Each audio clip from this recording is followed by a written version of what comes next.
తెలంగాణ ఉద్యమ tag line నీళ్లు నిధులు నియామకాలు. ఇది గత ప్రభుత్వం విస్మరించిందని, మేమా తప్పు చేయబోమని సీఎం రేవంత్ రెడ్డి పదే పదే చెబుతున్నారు. అందుకే కొలువుల కోసం కొట్లాట కాదు, కొలువుల జాతర అంటున్నారు. ఈ నినాదం వెనుక రేవంత్ వ్యూహం ఏమై ఉంటుంది అసలు?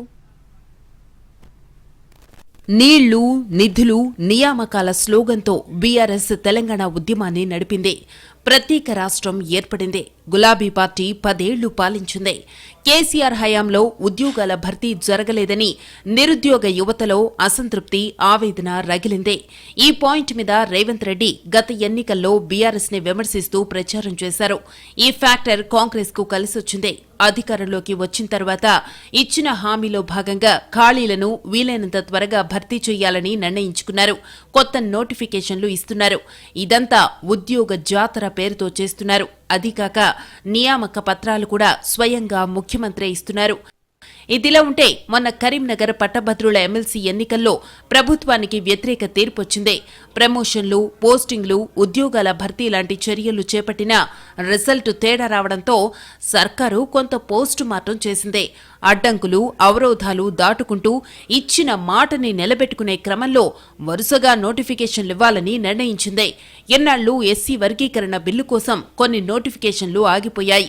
ఎన్నికల కోడ్ వల్ల మరికొన్ని నిలిచిపోయాయి. ఇప్పుడవన్నీ క్లియర్ కావడంతో నోటిఫికేషన్ల రిలీజ్పై సీఎం దృష్టి పెట్టారు. పిల్లల్ని బాగా చదివించండి, త్వరలోనే భారీగా ఉద్యోగాలు రాబోతున్నాయని సీఎం పదే పదే చెబుతున్నారు. కేవలం 10 నెలల్లో 59,000 ఉద్యోగాలిచ్చిన ఘనత తమదేనంటున్నారు. ఇండియాలో ఏ స్టేట్ కి సాధ్యం కాని విషయాన్ని నిజం చేశామని, దేశానికి మోడల్గా నిలబడ్డామని చెబుతున్నారు. బాధ్యతని భావోద్వేగంతో పూర్తి చేస్తున్నామని అంటున్నారు.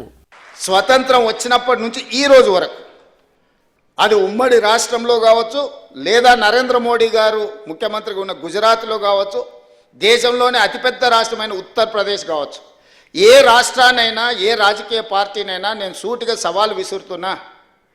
10 నెలల్లో 59,000 ప్రభుత్వ ఉద్యోగాలు అందించిన ముఖ్యమంత్రి కానీ రాష్ట్రం కానీ ఉంటే మీరు ఏదైనా చూపించండి, నేను చర్చించడానికి సిద్ధంగా ఉన్నా. 59,000 ప్రభుత్వ ఉద్యోగ నియామకాలు చేపట్టడం ద్వారా ఈ దేశానికే తెలంగాణ రాష్ట్రం ఒక మోడల్గా నిలబడ్డది. తెలంగాణలో కాంగ్రెస్ అధికారంలోకి వచ్చిన ఏడాదిన్నర కాలంలోనే 59,000 ఉద్యోగాలు భర్తీ చేశామని సర్కారు చెబుతోంది. కేంద్రం ఇటీవల విడుదల చేసిన నివేదికలో నిరుద్యోగ సమస్య సుమారు 2% అని తెలిపింది. ఇదే అంశాన్ని అసెంబ్లీలో కూడా సీఎం రేవంత్ రెడ్డి ప్రస్తావించారు. మరో 30,000 ఉద్యోగాల నోటిఫికేషన్లకు కసరత్తు మొదలుపెట్టామని చెప్పారు. ఇప్పటి వరకు వ్యవసాయ శాఖలో 208 ఉద్యోగాలు భర్తీ అయ్యాయి. పశుసంవర్ధక శాఖలో 173 పోస్టులు, బీసీ సంక్షేమ శాఖలో 5,578 ఉద్యోగాలు ఇచ్చారు.